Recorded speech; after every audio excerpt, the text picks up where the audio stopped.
Salut et bonsoir à tous, nous sommes là aujourd'hui pour vous faire découvrir tout ce qu'il faut savoir sur le seul homme qui fut élu 2 fois président de la puissance mondiale numéro 1 du monde, dénommé Donald Trump.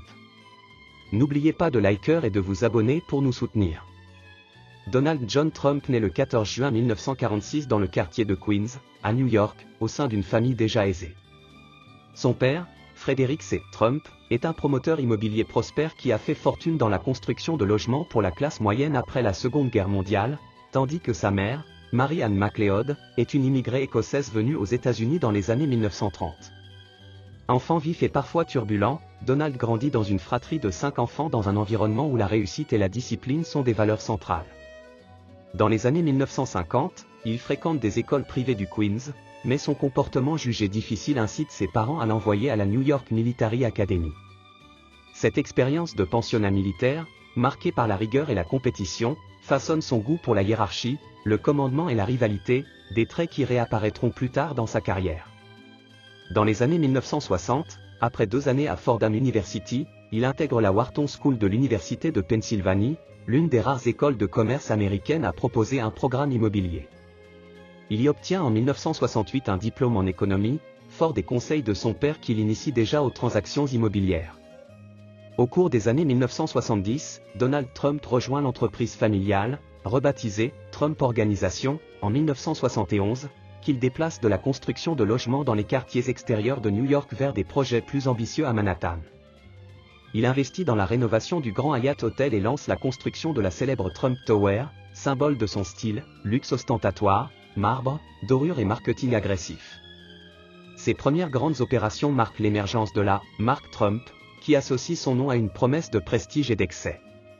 Il se forge aussi une réputation de négociateur tenace, n'hésitant pas à exploiter les failles du système financier ou à bénéficier de soutien public pour ses projets. Les années 1980 sont celles de l'expansion et de la notoriété nationale. Trump multiplie les acquisitions d'hôtels et de casinos à Atlantic City, investit dans des complexes de golf, achète des propriétés emblématiques comme le Plaza Hotel et fait de la Trump Tower son quartier général. Son mode de vie flamboyant et son sens de l'autopromotion en font une célébrité new-yorkaise. Il publie en 1987 The Art of the Deal, qui devient un best-seller et nourrit le mythe de l'entrepreneur brillant et intrépide. Cette décennie voit aussi ses premiers contacts avec le monde politique, notamment par des dons aux 2 grands partis, sans engagement partisan clair. La décennie 1990 apporte un revers brutal. L'effondrement du marché immobilier, la concurrence accrue dans le secteur des casinos et des dettes colossales précipitent plusieurs de ces entreprises dans la faillite. Trump négocie âprement avec ses créanciers pour préserver sa fortune personnelle et réussit à conserver une partie de son empire, mais son image d'homme d'affaires invincible est ternie. Sur le plan privé, il divorce d'Ivana Zelníková, son épouse depuis 1977 et mère de ses 3 premiers enfants, dans une tempête médiatique très suivie. Il se remarie plus tard avec l'actrice Marla Maple, dont il aura une fille, Tiffany, mais ce second mariage s'achève également par un divorce. Les années 2000 sont marquées par un retour en grâce et une nouvelle stratégie, la puissance de la marque Trump. Plutôt que de posséder directement tous ses projets, il se concentre sur la vente de licences de son nom pour des hôtels et des résidences de luxe à travers le monde. En 2004, il devient l'animateur vedette de l'émission de télé-réalité The Apprentice, qui transforme son image auprès du grand public en faisant de lui le « boss » impitoyable capable de prononcer le fameux « You're fired ». Cette exposition médiatique massive prépare involontairement sa future carrière politique en lui offrant une notoriété nationale et un public fidèle. La décennie 2010 marque son entrée dans l'arène politique. Après avoir flirté avec l'idée de candidater sous différentes étiquettes au fil des ans, il se présente officiellement à l'investiture républicaine en 2015. Son style direct, son discours nationaliste, America First, sa critique des élites de Washington et des accords commerciaux internationaux séduisent une base électorale en quête de rupture.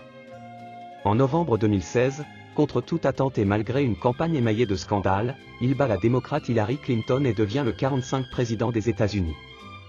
Durant son mandat, 2017 à 2021, il abaisse massivement les impôts, multiplie les dérégulations, adopte une politique migratoire restrictive en construisant de nouveaux segments de murs à la frontière mexicaine, et redéfinit la place des États-Unis dans le monde en se retirant de l'accord de Paris sur le climat et en renégociant des accords commerciaux comme l'ALENA devenu USMCA. Il nomme 3 juges à la Cour suprême, ancrant celle-ci durablement à droite. Son style, offensif sur Twitter et souvent conflictuel avec la presse, polarise fortement le pays. 2 procédures de destitution pour abus de pouvoir et obstruction du Congrès puis pour incitation à l'insurrection échouent à le destituer, mais marquent la fin d'un mandat tumultueux. En novembre 2020, Donald Trump perd sa réélection face à Joe Biden. Il refuse toutefois de reconnaître sa défaite, affirmant sans preuve massive des fraudes électorales.